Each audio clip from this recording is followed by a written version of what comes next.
Bueno, estamos de regreso en Infractal. Hoy la señorita Eduarda se me adelantó, pero bueno, ella me va a perdonar por llegar un poquito tarde. Hoy tenemos un invitado muy especial, Eduarda. Ya yo lo A decía. propósito de toda esta situación que estamos viviendo a nivel global y cómo impacta también a la República Dominicana. Miembro de la dirección política del Partido Fuerza del Pueblo y además su secretario de Asuntos Internacionales, No, no es como en el Manolo Pichardo. no es como en el PRM, ¿no? Él es el titular de la Secretaría de Relaciones Internacionales y le faltó algo a usted. El padre mío que me regaló el ejercicio de la política. Bienvenido. Muchas gracias. Aquí estoy a la orden de dos talentos. Bueno, muchísimos temas que hay que suscitan el interés. Muy bien decía Randy, tenemos en la actualidad un conflicto bélico entre tres países que se ha ampliado, ¿no? Que parece ser una situación bélica entre dos polos o dos bloques, Occidente y Oriente. Entonces quisiéramos iniciar por preguntar cuál es su lectura de la situación actual del mundo. Mira, lo que se está dando y tiene como escenario Irán, en donde también participan Israel y los Estados Unidos, es lo que viene ocurriendo hace un tiempo, la reconfiguración geopolítica a nivel planetario. Y se expresa de la siguiente manera. Un grupo de países emergentes que emergen y cada día se fortalecen en el ámbito económico, en el ámbito de dominio de los mercados, en el ámbito también de la innovación y el desarrollo tecnológico, y un bloque que durante muchos años estuvo en la hegemonía global que pierde poder, pierde influencia, anda en un proceso de decadencia. Y entonces, ¿qué ocurre? Cuando se ha dado esto históricamente a lo largo de la historia de la humanidad, se da esto, una confrontación violenta. El hegemón, por tratar de conservar su hegemonía, y el que asciende, por tratar de ascender y también ser de alguna manera dominante. Eso es lo que ocurre en Medio Oriente. Y una lectura que, aunque no parezca clara, sí la tenemos, es que el objetivo final, en el caso de los Estados Unidos, porque Israel pudiera tener otro, es llegar a China. Debilitar a China es un objetivo claro y definido que tiene no solo la administración de Trump, sino que la han tenido las otras administraciones ante una realidad innegable de un mundo que se ha venido tornando multipolar y donde Occidente, como he dicho, cada día juega un papel menos importante.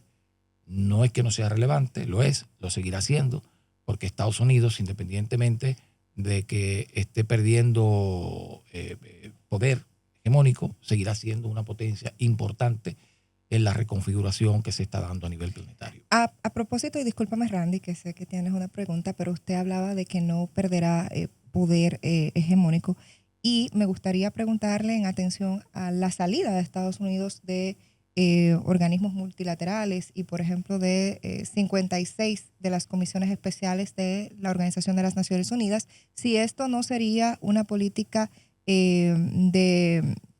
digamos, de aislamiento que está teniendo los Estados Unidos respecto al mundo. Entonces, ¿cómo también afecta la posición de Estados Unidos esta nueva forma, ¿no?, de hacer su política exterior o de ejercer su política exterior?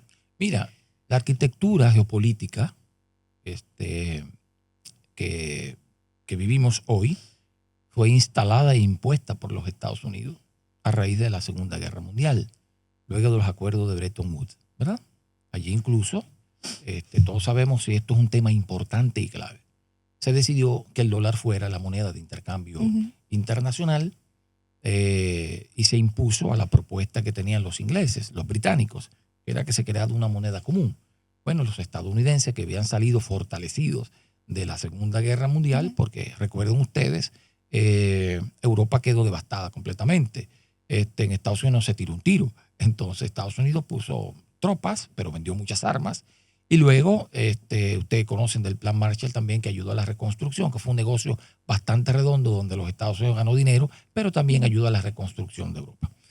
En ese contexto de reconfiguración del orden mundial en ese momento, se crearon todas estas instituciones que hoy abandonan los Estados Unidos. ¿Pero por qué la abandona?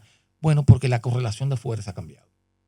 La OMC, que ellos tenían el control, por ejemplo, bueno, ya no tienen el poder de decisión, ni ningún otro organismo que pertenece a las Naciones Unidas. Y por lo tanto, como ya no pueden, debido a que han ido perdiendo influencia, entonces da la idea de que quieren minarlo todo. Incluso hay cosas que uno no entiende de esta administración, cosas que no hicieron las anteriores administraciones, ni republicanas ni demócratas, es los desencuentros o los ataques a los propios aliados estratégicos. Esta administración ha chocado con Europa, la Unión Europea, un aliado estratégico, los Estados Unidos, parte de la OTAN. Pero lo ha hecho lo ha dicho con Inglaterra, con Gran Bretaña, o su hermano menor. Le ha puesto aranceles, porque no es solamente a China, no es solamente a México, no es solamente a Canadá, se a todo el mundo. Entonces, en medio de esta situación de declive, se desata una política que no tiene, a mi juicio, a mi modo de ver, una estrategia clara, ¿no?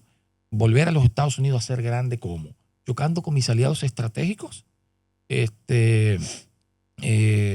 diríamos, confrontando de manera directa y radical con los enemigos políticos, por lo que se disputan los mercados.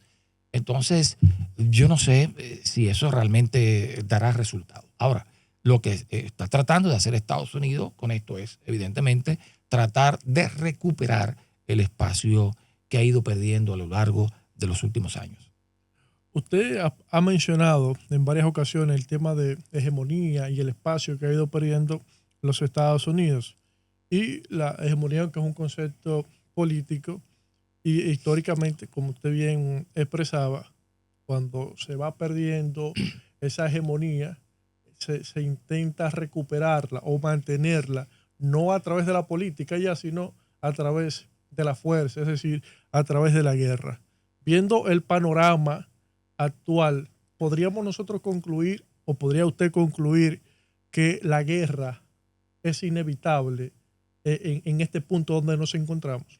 Históricamente, cuando una potencia va en declive y otra va en ascenso, hay una confrontación violenta. O sea, no funciona la diplomacia. No funciona. Porque el problema es que la potencia emergente va ganando mercados. La potencia en declive va perdiendo mercados, va perdiendo influencia, incluso va perdiendo esa especie de control diplomático que en algún momento se tuvo. Y se llega a lo inevitable, la famosa trampa de Tucídides, que es la violencia para preservar mi hegemonía y la violencia del otro lado, pero quien la provoca generalmente, por lo general, históricamente, es quien va perdiendo influencia. El otro, que está del otro lado, que quiere ascender, entonces se defiende, pero también trata de ganar terreno, que es lo que está haciendo China, por ejemplo. Se habla mucho del desembarco de China en América Latina, ¿no? Con grandes inversiones en obras de infraestructura, puertos, carreteras, puentes, vías férreas, no solamente aquí en América Latina, sino en África, donde hay procesos de retoma de los procesos de liberación nacional, donde los Estados Unidos y sus bases militares se han desmantelado en algunos países y han entrado con fuerza los chinos con este tema de la franja y la ruta, prácticamente reconfigurando la infraestructura de muchos de los países africanos, que hoy son irreconocibles, con carreteras, puertos, aeropuertos, en fin. Entonces, esto de la franja y la ruta ha tenido un gran impacto para los países que están en los BRICS de manera positiva, pero también un gran impacto para los países que están en Occidente, que están perdiendo, como he dicho y repito, mercados e influencia. Una pregunta que surge a propósito de que habla de la franja y la ruta, veía yo en una de las cadenas internacionales, a un analista decir que la franja y la ruta, a tantos años de existir, ¿no? de su lanzamiento, no ha logrado los resultados que esperaba el gobierno chino. Por lo tanto, desde su perspectiva, me parece que fue en DW, desde su perspectiva era una iniciativa que había fracasado. Usted la ha mencionado, la ha señalado. Entonces me gustaría saber esa perspectiva tal vez un tanto diferente que tiene de la franja y la ruta. Pero eso es una opinión. Los hechos son otros. En los hechos, por ejemplo, yo creo que 22 países de América Latina son parte de la franja y la ruta. El puerto más grande de América Latina, de América, no de América Latina, que compite con yo creo que el puerto de California, lo construyeron los chinos en Perú. Se llama el puerto Chancay. de Chancay. Entonces, no es una opinión, son hechos concretos. En América Latina hay proyectos de obras de infraestructura como carreteras, como puentes, como vías férreas incluso. Y lo propio está ocurriendo, como dije hace un momentito, con África. Lo de África es brutal. Es más notorio que lo que está ocurriendo en América Latina. Hay un montón de aeropuertos, hay un montón de puertos, carreteras, en fin. O sea, eso es la franja y la ruta. Y mercados, además, que ha ido ganando China y ha ido perdiendo Estados Unidos. Entonces, no es un tema de opinión, es un tema de hechos concretos. Para mí, según lo que está ocurriendo con este proyecto de franja y la ruta, ha sido bastante exitoso. Porque, de hecho, a partir de la franja y la ruta, muchos de los países de América del Sur, sobre todo, han convertido a China en su principal socio comercial. Y tiene mucho que ver con eso, el proyecto de la franja y la ruta. Luego de la pausa, vamos a continuar hablando sobre eso y el papel que viene jugando Estados Unidos a partir de la administración del presidente Donald Trump. Vamos a ir a una pausa, en breve continuamos.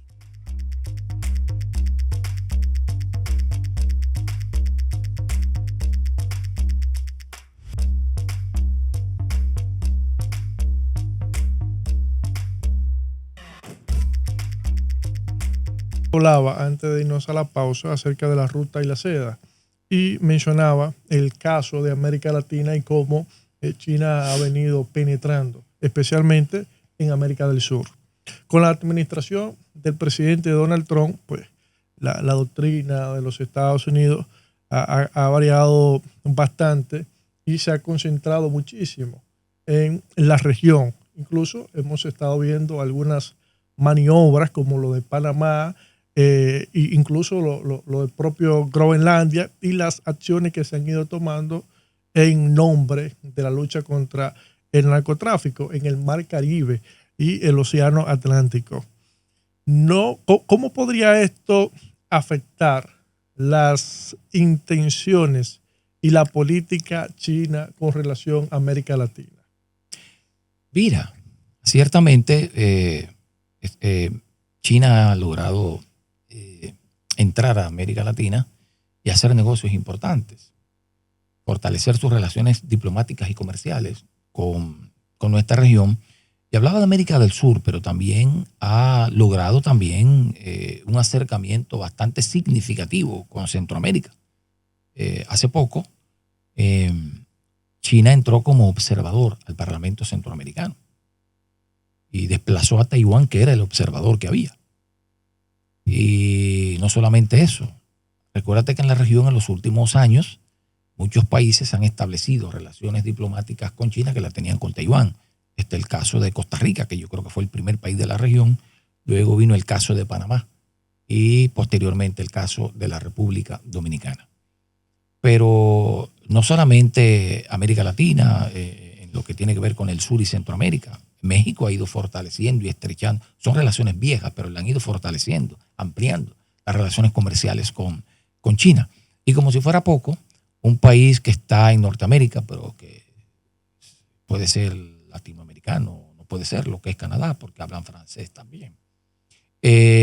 También en los últimos años, luego de los desencuentros y las confrontaciones con Estados Unidos por aquello del Estado número 51, hemos visto que su canciller su primer ministro recientemente ha estado visitando China y ha habido acuerdos para comerciales para fabricar incluso vehículos chinos eléctricos en Canadá y otro tipo de acuerdos también de carácter comercial que fortalecen esas relaciones. Lo que quiere decir que China ha penetrado en toda América, a excepción de los Estados Unidos. Por eso la administración de Trump está haciendo esfuerzos por llegar y acercarse a una región, América Latina, que Estados Unidos había abandonado hace muchos años, hace más de 2 décadas. Estados Unidos no ponía atención a América Latina y estaba más bien centrada en Medio Oriente, ¿no? Por todo el tema del petróleo y los conflictos permanentes que allí se dan con las cuestiones de terrorismo y esas situaciones que siempre se discuten en el Levante y todo el Medio Oriente. Entonces, esa es la razón por la que hay algunos acercamientos a gobiernos latinoamericanos. Esta reunión que hubo de algunos presidentes de América Latina con el presidente Trump vino de alguna manera a subsanar el fracaso de la Cumbre de las Américas convocado por el gobierno del presidente Luis Abinader, que por todos estos desencuentros que hay no se pudo realizar. Muchos presidentes anunciaron que no venían, cancelaron. Iba a ser una cumbre muy deslucida como la cumbre que se celebró anteriormente.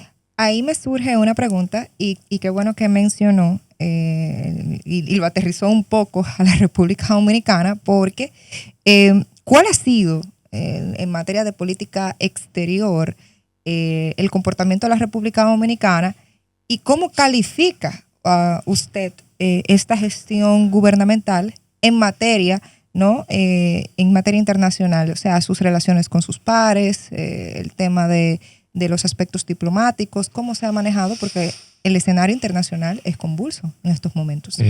Una política exterior no propia, que no responde a los intereses de la República Dominicana, una política exterior que al no responder a los intereses dominicanos ha metido a la República Dominicana en conflictos innecesarios. Porque yo siempre digo, la República Dominicana siempre fue un país neutral, incluso durante el gobierno del presidente Leonel Fernández fue un país mediador, medió en conflictos importantes, como la confrontación, siempre lo recuerdo, que hubo entre Colombia, Venezuela y Ecuador, ¿no? Aquella mediación donde el presidente Leonel Fernández logró que los 3 presidentes del momento se abrazaran y allí zanjaran sus diferencias, pero además en muchos otros procesos de observación electoral que siempre vieron que la República Dominicana podía jugar un papel importante. Eso se rompió y ahora la República Dominicana está metida en conflictos de otros países. Yo siempre he dicho que el rol de un país con una economía pequeña no es estar adhiriéndose a países que están en conflicto con otros. Nosotros no tenemos que ser enemigos de un país que tiene una situación de confrontación y de desencuentro con otro país. Eso no es necesario. O sea, el problema que tenga un país amigo con otro, ese es su problema. Y la política exterior no puede ir encaminada ni dirigida a inmiscuirse en esos temas. Ha sido una política exterior, si es que se puede decir que hemos tenido una política exterior bastante torpe. Por ejemplo, ahí vi un comunicado del presidente de la República, del gobierno dominicano, condenando los ataques de Irán. Pero ¿era necesario eso? No era necesario eso. ¿Pero quién atacó primero? O sea, bueno, de manera preventiva, que o sea, no existe. Precisamente, o sea, es meterse en un bando. O sea, por eso es. Lo hizo porque quiso meterse en un bando. No hay que estar en un bando. Yo creo que la República Dominicana, inmediatamente estalló el conflicto, lo que debió hacer es llamar a que cesaran los conflictos y fuéramos al tema a la mesa de la diplomacia para resolver las contradicciones y los problemas a través de esa vía. Pero no lo hemos hecho y cada vez que hay un conflicto tomamos parte y eso ha generado que muchas enemistades con la República Dominicana. Por eso fracasó la cumbre, porque al la República Dominicana tomar partido, muchos presidentes que se sentían afectados, que sentían a sus países atacados por la República Dominicana y dijeron que no vendrían a la cumbre, cosa que no ocurría antes. Y no es un poquito injusto, Manolo, decir que la cumbre fracasó por la República Dominicana y no simplemente porque Donald Trump al final terminó imponiendo sus criterios y ante un hegemón de ese tipo, pues, la República Dominicana no tenía mucho que accionar en ese sentido. Bueno, también es probable, pero el problema es el siguiente. Si hubiese sido otro presidente, nosotros hubiésemos tenido una política exterior propia, nosotros nos hubiéramos sentado en la mesa con el Departamento de Estado de los Estados Unidos. Bueno, miren, usted tiene ese criterio, nosotros tenemos otro criterio. Y el criterio es que nosotros entendemos que todos deben venir. ¿Por qué?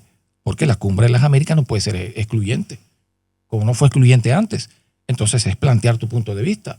Así se manejan las cosas en la diplomacia. Pues tú no puedes decir sí señor a todo, ¿verdad? O sea, tenemos que tener, obviamente, Estados Unidos es un país poderoso, estamos en su área de influencia, no podemos confrontar con Estados Unidos, nunca lo hemos planteado.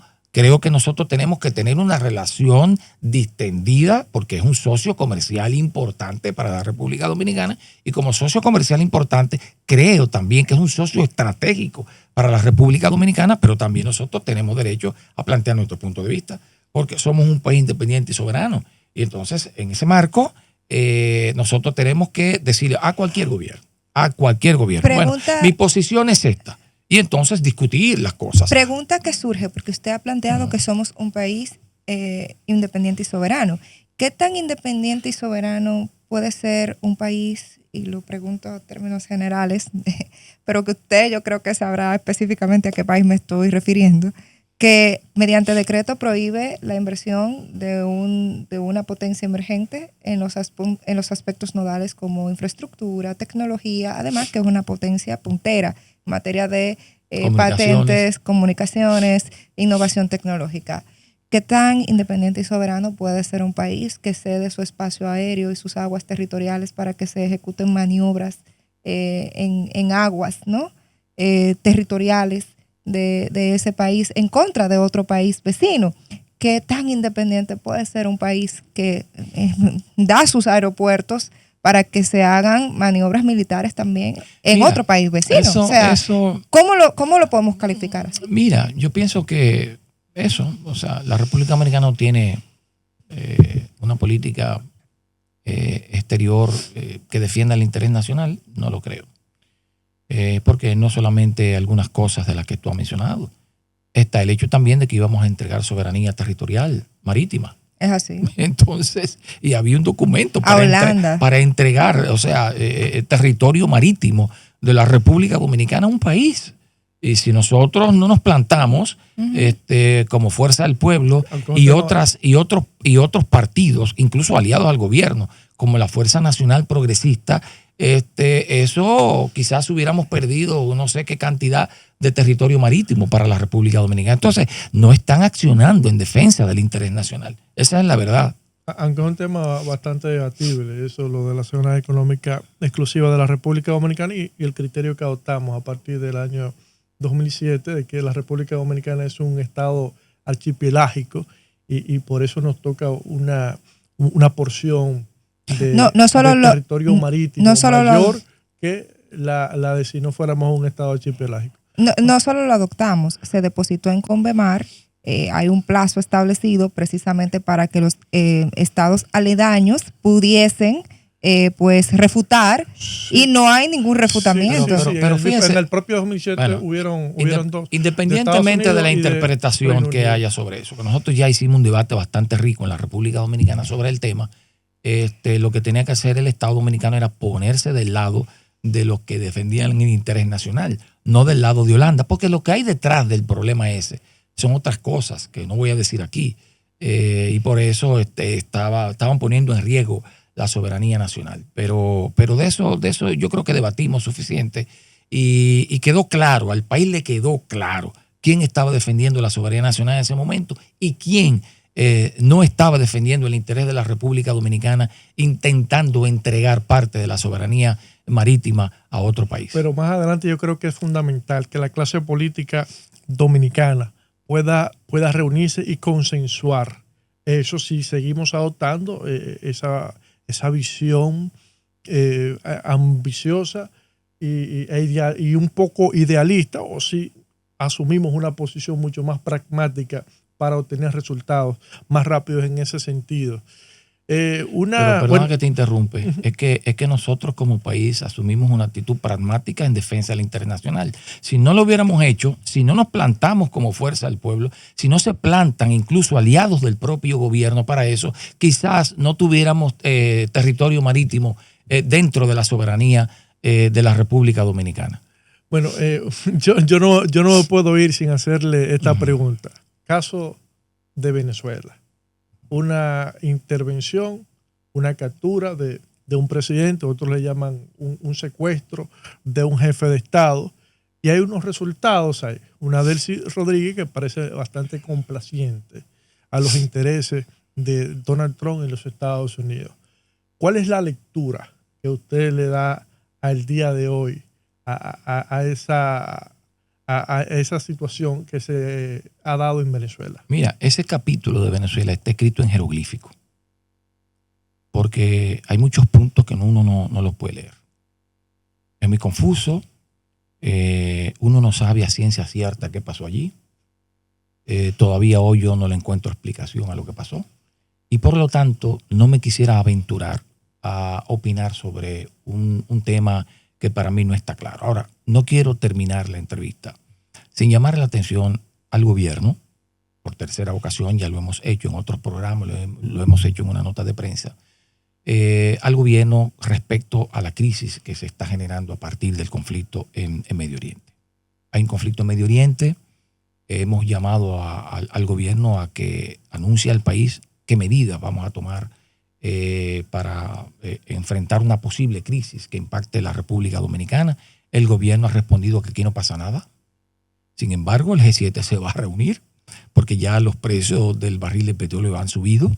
Han dicho que aquí hay reservas suficientes de petróleo para resistir la crisis, pero no se trata solamente del alto precio del petróleo. Se trata de que habrá una inflación a nivel mundial y esa inflación la vamos a importar. Se trata no solo de petróleo y de gas, se trata también de insumos agrícolas, ¿verdad? Se trata de una serie de elementos que son como una especie de cadena que va a impactar en la República Dominicana, y el gobierno ha dicho que aquí no pasa nada. Vietnam acaba de ordenar que los trabajadores se queden en su casa, trabajando desde la casa para ahorrar combustible. Lo hizo otro país asiático. En fin, Europa está llamando la atención sobre una escasez de combustible y la carestía ya que empieza a impactar en la economía europea, y nosotros decimos que no pasa nada. Y como impacta también en la economía china, que es la locomotora mundial, incremento de los costos de producción. Claro, a todo el mundo. Incremento de los fletes, incluso esta misma semana se habló de que los fletes de inmediato iban a subir entre un 2 y un 3%. Por supuesto. Pero eso es lo que digo. O sea, ¿por qué el gobierno dominicano, en una actitud, diría que irresponsable, le dice al país que todo está bien? No, yo creo que tiene que comunicarse con su pueblo, el presidente Luis Abinader, explicar lo que pasa y decir cuáles son las medidas que van a tener para que eso no tenga un impacto que lacere más allá de lo que laceraría si se toman medidas el bolsillo de los dominicanos y dominicanas. Con esto nos vamos a una breve pausa comercial. Ustedes no se muevan porque en breve seguimos acá con Infractal.